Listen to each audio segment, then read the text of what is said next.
Praise the Lord friends. இன்னைக்கும் நம்ம தியானிக்கக்கூடிய வசனம் யாக்கோபு 5வது அதிகாரம் 13வது வசனம்.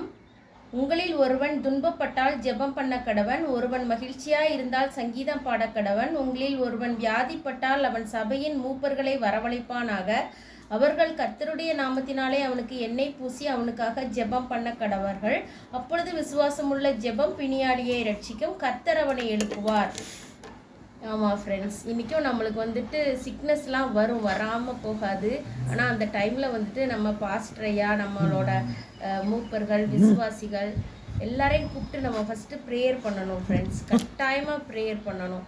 ஏன்னா பேசப்பா அந்த காலத்தில் அவங்க வாழ்ந்த காலத்தில் மட்டும் அற்புதத்தின் தேவன் இல்லை, இப்போவும் அவங்க அற்புதத்தின் தேவன். எண்ணெய் பூசி விசுவாசத்தோடு ஜெபம் பண்ணும்போது கர்த்தர் அவங்கள எழுப்புவாங்க ஃப்ரெண்ட்ஸ். கர்த்தர் தான் அவங்கள எழுப்புவாங்க. நம்ம நம்பிக்கையோடு ஜெபம் பண்ணுவோம்.